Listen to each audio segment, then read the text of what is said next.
सबसे पहले हम बात करते हैं टाइप ऑफ मैट्रिक्स में। जो सबसे पहला हमारा मैट्रिक्स होता है वो होता है रो मैट्रिक्स। रो मैट्रिक्स में नंबर ऑफ कॉलम सिर्फ 1 होता है और नंबर ऑफ रो डिपेंड करता है क्वेश्चन के ऊपर। नंबर ऑफ रो जैसे मान ले A11, A21 और A31। इसको अगर कहना चाहें तो 3 × 1 के फॉर्म में मैट्रिक्स का फॉर्म बनेगा। इसका मतलब है 3 हमारा नंबर ऑफ रो है और कॉलम सिर्फ हमारा 1 रहेगा। जहाँ कॉलम सिर्फ 1 होगा उसको हम कहते हैं रो मैट्रिक्स। सेकेंड नंबर पे आता है हमारा आता है column matrix. Column matrix, column matrix में नंबर ऑफ रो 1 होते हैं और नंबर ऑफ कॉलम जो होते हैं ये डिपेंड करेगा, जितना बढ़ते रहेंगे या घटते रहेंगे, इंक्रीजिंग ऑर्डर में होते रहेंगे। मतलब नंबर ऑफ रो 1 रहेगा और नंबर ऑफ कॉलम की कोई गिनती नहीं रहेगी। उसके बाद हम तीसरे नंबर पे जो बात करते हैं वो होता है हमारा स्क्वायर मैट्रिक्स। स्क्वायर मैट्रिक्स में नंबर ऑफ जो रो होते हैं और नंबर ऑफ कॉलम होते हैं वो दोनों इक्वल होते हैं। इसमें m की और n की वैल्यू जो होती है वो सेम होती है। m और m जहां भी सेम हुआ उसको कहते हैं हम स्क्वायर मैट्रिक्स।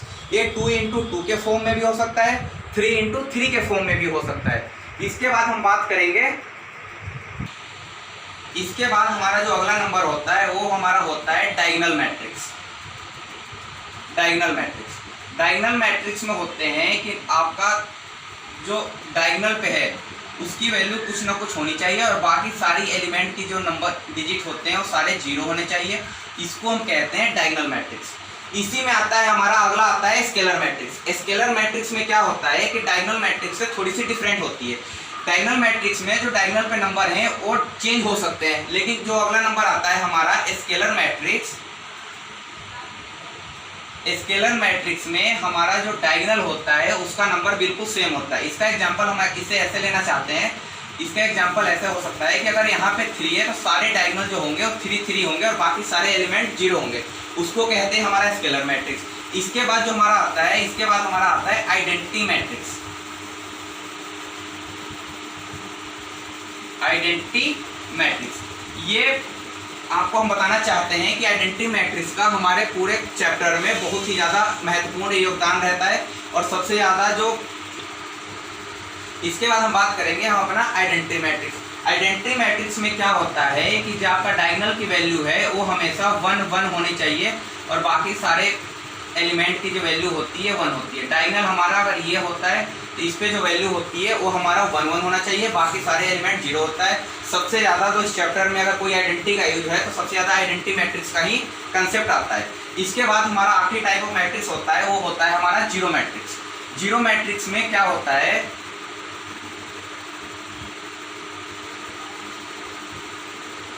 जीरो मैट्रिक्स में हमारा सारे एलिमेंट 0 होते हैं। 0 सारे एलिमेंट अगर हमारा 0 हुआ तो उसे हम कहते हैं जीरो मैट्रिक्स।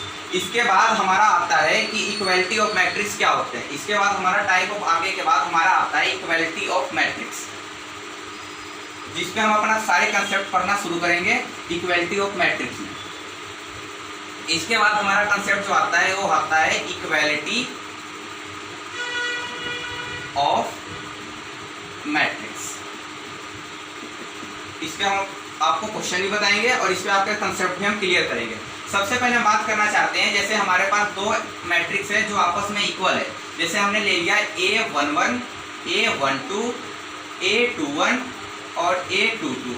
यहाँ पे हमने ले लिया B11, B12, B21 और B22। इक्वलिटी मैट्रिक्स में क्या होता है कि दोनों जो मैट्रिक्स होती है उसकी जो ऑर्डर ऑफ मैट्रिक्स होता है वो बिल्कुल इक्वल होता है। इसका अगर नंबर ऑफ अगर हम मैट्रिक्स ले तो इसका क्या बन जाएगा 2 × 2 का, तो इसका भी 2 × 2 का ही होना चाहिए। उसके बाद हम बात करेंगे इक्वलिटी ऑफ मैट्रिक्स में क्या होता है। इक्वलिटी ऑफ मैट्रिक्स में जो पहला नंबर ऑफ एलिमेंट होता है उसके पहले नंबर ऑफ एलिमेंट के इक्वल होता है। मतलब हम इसे ऐसे भी लिख सकते हैं A11 जो होता है वो B11 के इक्वल होता है, A12 जो होता है वो B12 के इक्वल होता है, A21 जो होता है वो B21 के इक्वल होता है और A22 जो होता है वो B22 के इक्वल होता है। इसके बाद हम बात करेंगे हमारा इक्वलिटी ऑफ मैट्रिक्स के बाद हमारा जो आता है कि मैट्रिक्स को हम सॉल्व कैसे कर सकते हैं। मैट्रिक्स को सॉल्व करने की हमारे पास 3 होते हैं फॉर्मूले। या तो मैट्रिक्स को हम ऐड कर सकते हैं या मैट्रिक्स को हम सब्ट्रैक्ट कर सकते हैं या मैट्रिक्स का हम मल्टीप्लिकेशन कर सकते हैं। सबसे पहले हम बात करेंगे मैट्रिक्स को ऐड कैसे कर सकते हैं। मैट्रिक्स को ऐड कैसे कर सकते हैं, एडिशन। हम मैट्रिक्स को सबसे पहले सीखेंगे कि मैट्रिक्स, तो सबसे पहले हम बात करेंगे कि हम मैट्रिक्स को सॉल्व कैसे कर सकते हैं, मतलब उसका क्या क्या ऑपरेशन है। सबसे पहले मैट्रिक्स को हम ऐड करने की बात कर सकते हैं। हम एक कंसेप्ट में 2 या 3 मैट्रिक्स को भी ऐड करके एक इक्विवेलेंट मैट्रिक्स हम निकाल सकते हैं। जैसे हमारे पास मैट्रिक्स है 3 2 2 4। इसमें अगर मान लो हमारे पास कोई भी एक नया मैट्रिक्स आ गया 4 -3 2 और 2, ये हमारे पास मैट्रिक्स आ गया। ये दोनों मैट्रिक्स को हमारे ऐड करना होगा। तो इसमें ऐड करने का सिंपल तरीका है कि जो फर्स्ट मैट्रिक्स का नंबर ऑफ कॉलम और नंबर ऑफ एलिमेंट जो है, इसके फर्स्ट नंबर ऑफ एलिमेंट से ऐड कर दिया जाए। इसका जो सेकंड है इसके सेकंड से कर दिया जाए। इसका जो सेकंड रो का फर्स्ट एलिमेंट है इसको इससे ऐड कर दिया जाए और इसके सेकंड वाले से सेकंड को ऐड कर दिया जाए, तो हमारा नया मैट्रिक्स मिल जाएगा। जैसे हम इसको सॉल्व करते हैं तो ये हमारे पास आएगा 3 और प्लस का 4। यहाँ पे अगर सोल्व करेंगे तो ये हमारा बन जाएगा 2 और यहाँ पे पहले से ही माइनस है, तो हम ब्रैकेट में ले लेंगे -3। माइनस का योगदान बहुत ही सोच समझ के करना, क्योंकि प्लस माइनस में बहुत सारे गलत होने के चांस होते हैं। फिर उसके बाद हमारा सेकेंड रो करेंगे तो 2 और इसका सेकेंड रो का फर्स्ट एलिमेंट है 2 और इसका फर्स्ट एलिमेंट है 4 और इसका फर्स्ट एलिमेंट है 2। अब इसे हम सोल्व करके हम अपना नया मैट्रिक्स जो है वो हम बना सकते हैं 7। यहाँ से अगर सॉल्व करेंगे तो हमारा आएगा -1, ये आएगा हमारा 4 और ये आएगा हमारा 6। इसे कह सकते हैं हम एडिशन मैट्रिक्स। एडिशन मैट्रिक्स में हम नंबर 2 मैट्रिक्स को भी ऐड कर सकते हैं। अगर एक और मैट्रिक्स आ गया तो उसको भी हम ऐड कर सकते हैं। इसके बाद हम अपने बात करते हैं सब्ट्रैक्शन मैट्रिक्स की, कि हम मैट्रिक्स को सब्ट्रैक्ट कैसे कर सकते हैं।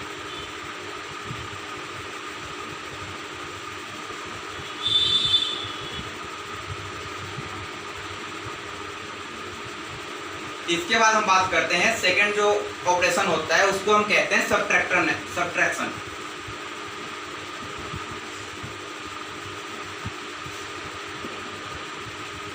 सब्ट्रैक्ट भी एक तरह से ऐड की तरह ही कंसेप्ट होता है, बस उसमें क्या होता है कि जो हम बीच में ऐड करते थे वहां पे हम बीच में मैट्रिक्स के दोनों मैट्रिक्स के बीच में हमें सब्ट्रैक्ट करना पड़ता है। जैसे हमारे पास नंबर है 2 4 6 और 8, इसमें हम माइनस करना चाहते हैं 2 -4 3 और 0। ये हमारे पास 2 मैट्रिक्स है, इसको हम सब्ट्रैक्ट करके हम नई वैल्यू अगर निकालना चाहे तो हमें निकल सकता है।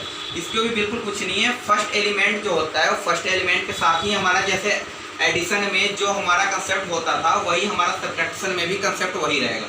अगर 2 को अगर हम 2 से माइनस करेंगे 6 का, यहाँ पहले ही माइनस है और यहाँ है तो इसको ब्रैकेट में हम लिखेंगे। हमने आपको एडिशन में बताया था कि जो सब्ट्रैक्ट का योगदान रहता है, जो माइनस का जो रहता है वो बिल्कुल ध्यान से सॉल्व करना है, क्योंकि माइनस के हिसाब से बहुत सारे क्वेश्चन हमारे गलत हो सकते हैं और पूरा क्वेश्चन ही हमारा गलत हो जाता है।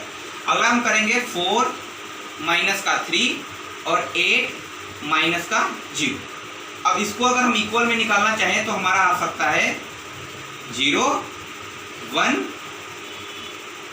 10 और 8। यहाँ माइनस माइनस प्लस हो गया, इसी वजह से 6 और 4 10 आ गया हमारा। इसके बाद हम अपना बात करते हैं मल्टीप्लिकेशन मैट्रिक्स। जो थर्ड टाइप का हमारा जो ऑपरेशन होता है वो होता है हमारा मल्टीप्लिकेशन मैट्रिक्स।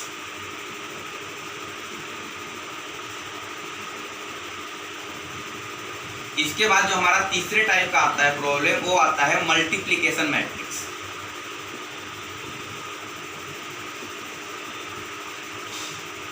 मल्टीप्लिकेशन मैट्रिक्स सबसे ज्यादा जो किसी मैट्रिक्स का यूज होता है हमारे बुक में वो होता है मल्टीप्लिकेशन मैट्रिक्स के। मल्टीप्लिकेशन मैट्रिक्स जो होता है वो एडिशन और सब्ट्रैक्शन से थोड़ा सा डिफरेंट होता है। इसमें हम सिंपल फर्स्ट एलिमेंट के मल्टीप्लाई फर्स्ट एलिमेंट के साथ नहीं कर सकते। इसमें जो कंसेप्ट होता है वो हम आपको बताते हैं। इसमें कंसेप्ट जो होता है, जैसे हमने मान लिया 2 3 4 और 5 है, यहाँ हमारा 2 4 4 और 5 है। इसका रूल जो होता है वो बिल्कुल अलग होता है। इसमें जो कंसेप्ट होता है उसमें ऐसा होता है कि हम सबसे पहले रो की मल्टीप्लाई, फर्स्ट मैट्रिक्स की रो की मल्टीप्लाई सेकंड मैट्रिक्स की हम कॉलम के साथ करते हैं। उसके बाद हम इसी रो की मल्टीप्लाई इसके सेकंड कॉलम के साथ करेंगे, उससे हमारा नया मैट्रिक्स निकलेगा। जैसे हम इसको सॉल्व करके देखते हैं। सबसे पहले फर्स्ट रो की मल्टीप्लाई फर्स्ट कॉलम के साथ करेंगे तो 2 की मल्टीप्लाई 2 के साथ करना पड़ता है, और बीच में हम लगाते हैं प्लस। हम बीच में जो साइन लगाते हैं वो लगाते हैं प्लस का। उसके बाद जो हमारा नंबर आता है 3 का, 3 की मल्टीप्लाई 4 के साथ करेंगे। फिर सेकंड नंबर का मैट्रिक्स का आ गया तो 2 की मल्टीप्लाई हम 4 के साथ करेंगे, यहां भी हम प्लस लगाएंगे, और 3 की मल्टीप्लाई हम 5 के साथ करेंगे। फिर हमारा जब फर्स्ट रो की मल्टीप्लाई इनके साथ सेकंड मैट्रिक्स के सारे कॉलम के साथ हो जाएंगे तभी हम सेकंड रो शुरू करेंगे। अगर इसमें मान लो एक कॉलम और होता तो उसका एक कॉलम और मल्टीप्लाई करने के बाद ही हम सेकंड रो को शुरू करते। इसके बाद हम सेकंड रो की मल्टीप्लाई इसके फर्स्ट कॉलम के साथ करेंगे। 4 की मल्टीप्लाई सबसे पहले हम करेंगे 2 के साथ, और 5 की मल्टीप्लाई करेंगे हम 4 के साथ। उसके बाद हम 4 की मल्टीप्लाई करेंगे 4 के साथ, और 5 की मल्टीप्लाई करेंगे 5 के साथ।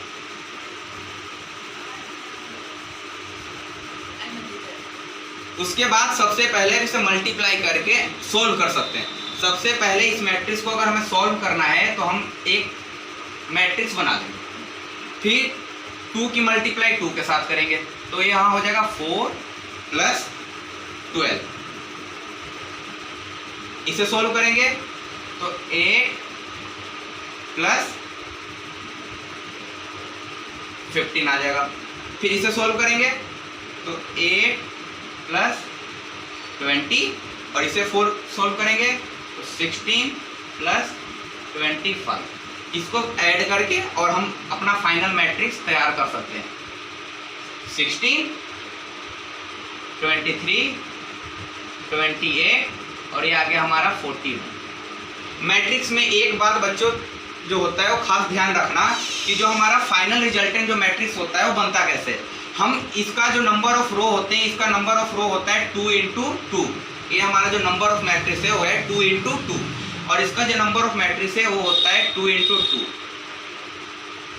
तो करते क्या है, जब कभी भी हम मल्टीप्लाई करेंगे तो ये वाला नंबर और ये वाला नंबर खत्म हो जाता है। तो इसका हम रो लेते हैं, पहले मैट्रिक्स का हम रो लेते हैं और सेकंड मैट्रिक्स का हम कॉलम लेते हैं। तो जो रिजल्टेंट आएगा वो हमारा 2 × 2 का होगा। हर बार कंसेप्ट में क्वेश्चन में इक्वल नहीं आएगा कि इसका जो 2 × 2 का मैट्रिक्स होगा मल्टीप्लाई भी आपको 2 × 2 से भी करनी होगी। मतलब मल्टीप्लिकेशन में चेंज भी हो सकता है। इसका अगर 3 × 1 का होगा तो इसका 1 × 3 का भी हो सकता है। अगर 3 × 1 का इसका अगर हम कंसेप्ट एक एग्जाम्पल लेके करते हैं, आपको बताते हैं।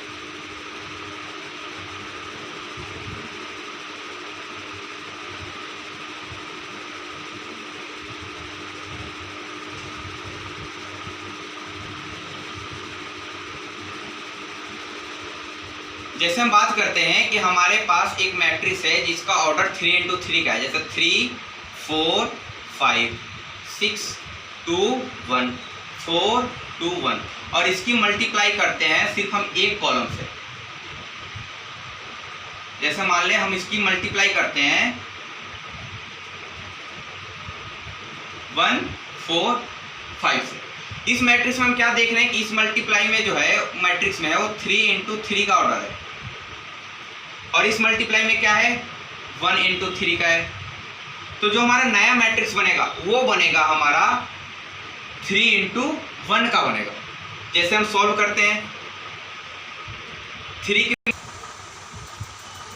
तो मल्टीप्लिकेशन मैट्रिक्स में क्या होता है कि अगर जहाँ पे नंबर ऑफ रो और दो मैट्रिक्स के नंबर ऑफ कॉलम इक्वल ना हो तो वहाँ क्या लेते हैं हम, फर्स्ट एलिमेंट का नंबर ऑफ रो लेते हैं और सेकेंड एलिमेंट का नंबर ऑफ कॉलम लेते हैं। इससे हमारा जो प्रोडक्ट वाला मैट्रिक्स आएगा, वो जो नया प्रोडक्ट मैट्रिक्स बनेगा वो बनेगा 3 × 1 का बनेगा। इसका रो लेंगे फर्स्ट एलिमेंट का, फर्स्ट मैट्रिक्स का, और सेकेंड मैट्रिक्स का हम कॉलम लेंगे तो हमारा जो रिजल्टेंट बनेगा वो 3 × 1 का बनेगा। इसमें भी कंसेप्ट वही लगाना है, पहले रो की मल्टीप्लाई इसके सारे कॉलम के साथ करेंगे, फिर और कोई कॉलम है नहीं तो 3 की मल्टीप्लाई हम 3 के साथ करेंगे, प्लस फिर 6 की मल्टीप्लाई हम 4 के साथ करेंगे, और 4 की मल्टीप्लाई हम 5 के साथ करेंगे। इसके बाद हमारा सेकंड कॉलम है नहीं, तो इसके बाद आगे मल्टीप्लाई होगी नहीं, और उसके बाद हम सिर्फ सेकंड रो की मल्टीप्लाई फिर करेंगे और थर्ड रो की मल्टीप्लाई फिर हम कॉलम के साथ करेंगे। तो हमारा जो मैट्रिक्स बनेगा वो 3 × 1 का बनेगा। जैसे इसको सॉल्व करेंगे तो 4 की मल्टीप्लाई हम 3 के साथ करेंगे, फिर प्लस लगाएंगे, 2 की मल्टीप्लाई हम 4 के साथ करेंगे और 2 की मल्टीप्लाई हम 5 के साथ करेंगे। उसके बाद अगर थर्ड रो की बात करें तो 5 की मल्टीप्लाई हम 3 के साथ करेंगे, 1 की मल्टीप्लाई हम 4 के साथ करेंगे और 1 की मल्टीप्लाई हम 5 के साथ करेंगे।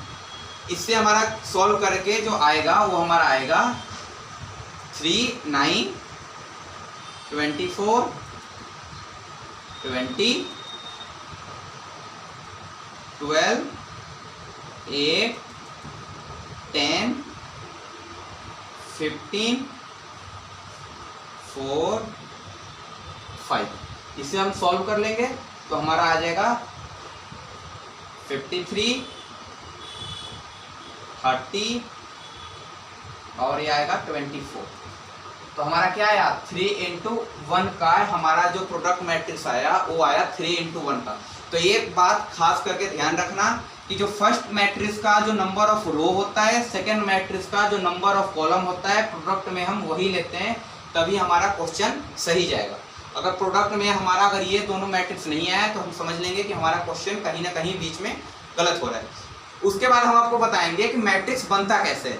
हमारा बुक में जैसे हम एक्सरसाइज को सॉल्व करेंगे सबसे पहले चैप्टर को, तो सबसे पहले 3.1 में जो हमारा कंसेप्ट क्वेश्चन है उसमें सिर्फ पूछ रखा है कि हम मैट्रिक्स को बनाना कैसे, बताते कैसे हैं। सबसे पहले हम सीखेंगे कि मैट्रिक्स बनती कैसे। जैसे मान लीजिए हमारे पास Aij का दे रखा है, I को रिप्रेजेंट करते हैं रो से और J को रिप्रेजेंट करते हैं हम कॉलम से। जैसे हम अपना एक बुक का ही क्वेश्चन लेते हैं जिसमें दे रखा है कि I + J का होल स्क्वायर और अपॉन 2 है। ये हमें मैट्रिक्स बनाना है 2 × 3 का बनाना है। 2 × 3 का मतलब है कि 2 रो होनी चाहिए और 3 कॉलम होनी चाहिए। ये मैट्रिक्स हमें बनाना है। सबसे पहले क्या करेंगे, सबसे पहले हम स्टार्टिंग करते हैं A11, क्योंकि A13 तक जाना है। इस मैट्रिक्स को अगर सिंपल हम देखें तो ये हमारा मैट्रिक्स को ऐसे फॉर्म में बनाएगा A11, A12 और A13, A21, A22 और A23, मतलब 2 रो और 3 कॉलम होने चाहिए इस हमारे कंसेप्ट में। अब हम सीखेंगे मैट्रिक्स बनता कैसे। सबसे पहले हम स्टार्टिंग करेंगे A11 से, तो जहाँ I के जगह पे हम 1 रखेंगे और J के जगह पे भी हम 1 रखेंगे, क्योंकि यहाँ 1 1 दोनों में है, I और J इक्वल हो जाएगा। तो 1 + 1 होल स्क्वायर और नीचे आ जाएगा 2, ये आ जाएगा तुम्हारा 4 और ये आ जाएगा 2। तो हमारा A11 जो मैट्रिक्स आया वो आया 2। इसके बाद हम निकालेंगे A12। A12 का मतलब है कि जो रो की वैल्यू है, मतलब जहाँ I है वहाँ हम 1 रखेंगे और जहाँ भी J है वहाँ हम 2 रखेंगे। तो इसको अगर रखेंगे तो 1 + 2 का होल स्क्वायर और नीचे आएगा 2, ये आ जाएगा 9/2। कंसेप्ट में कोई ज़रूरी नहीं है कि मैट्रिक्स आपका सिर्फ होल नंबर में ही हो, फ्रैक्शन में भी आ सकता है मैट्रिक्स को। इसके बाद हम निकालेंगे A13। A13 का मतलब है I की जगह पे 1, 3 की जगह पे 3 और नीचे 2, ये हो जाएगा आपका 16/2, ये आ जाएगा आपका 8। जैसे हमने A11, A12 और A31 निकाला, वैसे ही हम निकाल लेंगे। अब आगे करेंगे A21। A21 का मतलब है जहाँ भी I है वहाँ पे हम 2 रखेंगे और जहाँ पे J है वहाँ पे हम 1 रखेंगे। तो इसको अगर हम सॉल्व करेंगे तो आएगा हमारा 2 + 1 का होल स्क्वायर अपॉन 2। इसे सॉल्व करेंगे तो आएगा 9/2। इसके बाद हम सॉल्व करेंगे A22।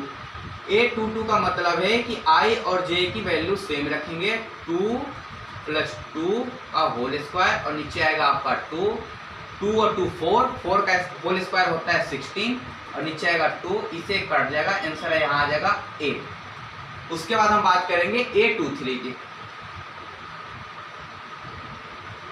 A23 की बात करेंगे तो 2 + 3 का होल स्क्वायर और अपॉन 2, ये आ जाएगा आपका 25/2। अब इसके बाद बात आती है कि हम मैट्रिक्स को लिखेंगे कैसे। जिस फॉर्म में हमने ये आपको बताया था उसी फॉर्म में हम सारे मैट्रिक्स को लिखेंगे। जैसे मैं आपको लिख के बताता हूं, बिल्कुल देखिए हमारे पास क्या मैट्रिक्स बनाना था, 2 into 3 का मैट्रिक्स बनाना था। सबसे पहले जो हमारा नंबर था वो हमारा था 2, तो सबसे पहले हमने 2 रख लिया। फिर था हमारा 9/2, तो फिर हमने रख लिया 9/2। फिर था हमारा 8, फिर हमने रख लिया 8। फिर था हमारा 9/2, हमने रख लिया 9/2। फिर हमारा था 8, हमने 8 रख लिया। फिर रख लिया हमने 25/2। ये हमारा बन गया 2 into 3 का मैट्रिक्स। तो हमारे जो क्वेश्चन है उसमें ऐसे बहुत सारे कंसेप्ट दे रखे हैं। अगर किसी क्वेश्चन में आपको और प्रॉब्लम है तो आप हमारे कमेंट बॉक्स में लिख के भेज सकते हैं, जो हम आपको अगले जो लेक्चर आएंगे उसमें हम आपको समझाने की कोशिश करेंगे। उसके बाद हम लिख लेते हैं कि दो मैट्रिक्स जब इक्वल होता है तो हम उसकी वैल्यू कैसे फाइंड कर सकते हैं। जैसे हमारा क्वेश्चन है, जैसे हमने आपको बताया था इक्वलिटी मैट्रिक्स में सॉल्व कैसे कर सकते हैं। जैसे हमारे पास एक क्वेश्चन है कि ये दो मैट्रिक्स इक्वल है और यहाँ क्वेश्चन में लिखा रहेगा फाइंड, हमें x, y और z की वैल्यू फाइंड करनी है, तो हम इसमें कैसे फाइंड करेंगे। सबसे पहले मैंने आपको बताया था कि इसका जो फर्स्ट एलिमेंट है, नंबर ऑफ रो और नंबर ऑफ कॉलम का जो फर्स्ट एलिमेंट है इस मैट्रिक्स के फर्स्ट के इक्वल होगा। सबसे पहले हम आपको शुरुआत में स्टार्टिंग में हमने बताया था, तो हम इस क्वेश्चन को अगर इक्वल रखेंगे तो पहला इक्वेशन हमारा आ जाएगा x + y = 6। हमें इसे इक्वेशन को फर्स्ट मानना, कोई जल्दबाजी नहीं करना है, आराम से क्वेश्चन करेंगे। उसके बाद हमारा जो दूसरा इक्वेशन बनेगा वो बनेगा 5 + z = यहाँ का ये वाला एलिमेंट आ गया 5। इसे इक्वेशन हमने मान लिया सेकंड। इसके बाद जो हमारा थर्ड इक्वेशन बन रहा है वो आ रहा है x, y = आ रहा है 8। अब क्या करेंगे, क्योंकि देखिए हमारा दो इक्वेशन जो है, फर्स्ट इक्वेशन और एक थर्ड इक्वेशन, ये दोनों x y कंसेप्ट में ही आ रहा है। तो यहाँ में से किसी में से हम किसी एक वैल्यू को सब्स्टिट्यूट करके दूसरे वाले इक्वेशन में हम पुट कर सकते हैं। जैसे अगर मैं यहाँ से अगर वैल्यू निकालना चाहूँ तो x की वैल्यू हमारी आ जाएगी 6 - y आ जाएगी। अगर फर्स्ट इक्वेशन में से अगर हम निकालना चाहें तो x की वैल्यू 6 - y अगर हम इस वाले इक्वेशन में पुट कर दें तो ये आ जाएगा हमारा 6 - y × y = 8। अब इस इक्वेशन को सॉल्व करके सबसे पहले हम y की वैल्यू निकालेंगे। y की वैल्यू निकालने के लिए क्या करेंगे कि इसकी मल्टीप्लाई इसमें कर देंगे, तो ये हमारा हो जाएगा 6y - y² = 8। ये हमारे पास आ गया क्वाड्रेटिक इक्वेशन, जिसे सॉल्व करने के लिए हमने 10वीं में बहुत सारे मेथड पढ़ रखे हैं। उसी मेथड से मैं आपको इस सब सॉल्व करके बताता हूँ। ये क्या करेंगे, इन सबको इक्वेशन को हम इस तरफ लेकर चले जाएंगे, इक्वल के राइट हैंड साइड। तो y² माइनस का 6y और प्लस का 8 = आ जाएगा आपका, हमारा आ जाएगा 0। अब हम देखेंगे कि अगर किसी को कंसेप्ट में प्रॉब्लम है तो देखिए सबसे पहले हम क्या करते हैं, 8 के ऐसे फैक्टर करेंगे जो प्लस करने पे हमें 6 दे। अगर 8 का फैक्टर देखें तो हमारा आ जाएगा 4 × 2 आता है, 4 × 2 = 8 होता है। अब 4 + 2 करेंगे तो हमारा 6 आएगा। जो कंसेप्ट देखते हैं कि यहाँ पे 8 से पहले हमारा साइन कैसा है, यहाँ पे साइन अगर प्लस का होगा तो हमें प्लस करके लाना होगा, अगर यहाँ पे साइन होगा माइनस का तो हमें माइनस करके बीच वाली वैल्यू लानी पड़ेगी। हम किसी और से छेड़छाड़ कुछ नहीं करेंगे, हम सबसे पहले लिखेंगे y² माइनस के 4y माइनस के 2y और प्लस का 8 = 0। हमने बिल्कुल कुछ नहीं किया, जहाँ जहाँ ये बीच वाली वैल्यू है हमने वहाँ पे जो हमारा फैक्टर आया था 8 का हमने वो रख दिया बीच में, प्लस करके 4y + 2y = 6y होता है, हमने वहाँ पे रख दिया। अब इसके आगे देखिए हम सॉल्व कैसे करते हैं।